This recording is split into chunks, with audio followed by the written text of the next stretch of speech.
Hey there, everybody. Welcome. This is not Speak It As It's Raw, but we're going to speak it as it's raw anyway. Why not? It was just a really interesting few days where we had the tropical storm Zeta came through our place, knocked out some power, knocked up a Wi-Fi, and we didn't have power and Wi-Fi for a few days. So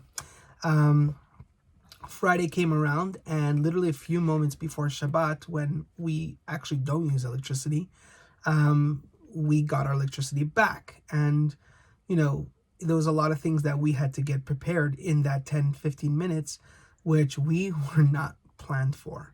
So today I have my wife here today, Liam. She shared something really, really interesting, and I thought just to throw her on a video about it, because it was mind-boggling. I literally just was like, wow, it's so true. So without further ado, Liam, take it away. Hey guys, so something that we were working on Friday, we were going through all these things of how are we going to get ready for Shabbat? It's going to be so different. We're not going to really have warm food and different stuff because we just don't have electricity and don't have a way to cook or warm things up. So we had made all these plans for the worst possible scenario that we thought was going to be our reality. And when we got electricity back 15 minutes before Shabbat, all of a sudden it dawned on me, we never planned for the best possible scenario. We had this whole thing, okay, now we need to do this, and you have to fill up, put gas in the generator, put candles out on the table, extra candles. Like, we had all these little things that had to be done in that last 10-15 minutes before Shabbat, just to make sure we were as ready as could be for this very different Shabbat we thought we were going to have. But we didn't plan for what would be the best possible scenario. That, hey, if we had our electricity back, what would we do? Would we, have hot water so we could have tea or coffee? Are we gonna, try to warm up some food that might be in the, already cooked in the fridge?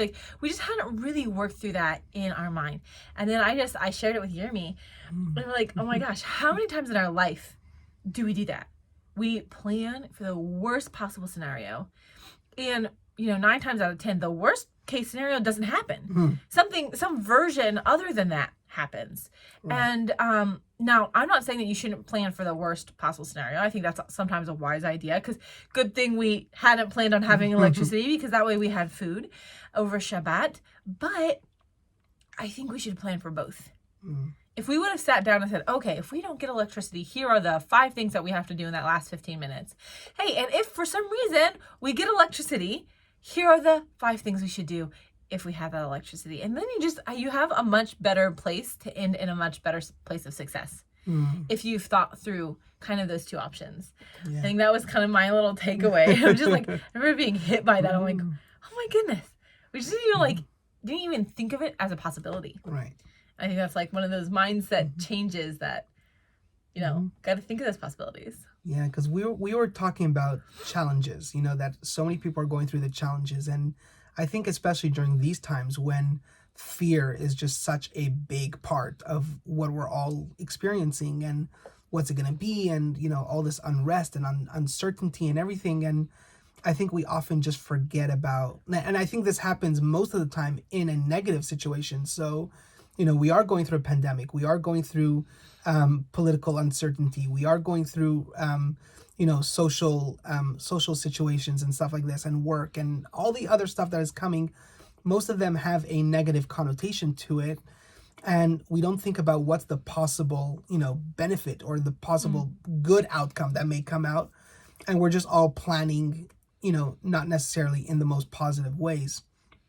And I think what was the first reaction when I heard, Liam sort of say that, and I was like, wow, plan A and plan B. We always have these, when we're planning, planning, we always plan A and plan B. Right. Whether it's usually plan A is usually the positive, and then plan B is sort of plan what happens if it's the most ideal situation. Right. And then what happens if it's the opposite?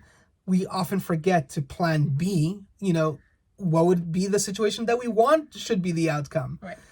Which is a lot of what OneUP talks about. So OneUP really talks about, let's try to focus on really positive outcomes, and let's try to, manifest positive outcomes. I actually think you just hit kind of a nail a little bit on the head of when we plan from a positive perspective, we'll have a plan A and a plan B. Plan A being the most positive outcome, plan B being the less optimal outcome. When we plan from a negative perspective, we only think of that negative. Right. we don't also give the positive, Right. which is like, you got to flip your thinking when it comes to planning. Plan from a positive perspective. Mm-hmm. And, you're also going to accommodate for the less optimal situation. Right. But, like, if I'm planning an event from a positive perspective, I'll have plan A and B. But if I'm planning something from this negative perspective, I'm only on B. Yeah. I forgot about A. Yeah. So, you know what? Let me just be straight up and raw with you guys today. This was, as you heard in the very beginning of the video, this was not planned to be Speak It As It's Raw. But this was just so good and so raw and so real that I've decided to make this an episode of Speak It As It's Raw, because we are already at around the 6 debuting minutes. episode. Look at you. Wow. Thank you for the little interview. This was totally not planned. This was so cool. Thank you guys for taking the time just to spend it with us and sharing with us. Please don't forget to subscribe to the YouTube videos, and follow us in all the social media, LinkedIn, Facebook, Instagram. I keep forgetting all these ones and everything. I think also I would love to hear from you guys in the comments. What are some of your plan A and Bs? Like, what is something that you find helpful when you're making your positive plans? Like, what are some guides that you go through in your head? Yeah, and Liam, you're gonna get involved in the comments if people ask you questions or. Well, yeah, for sure. Okay, cool. You just have to I tell me know they're you're busy, but you just have to tell me that they're there. I will. Okay. All right, guys. See you all. See you next episode. Bye.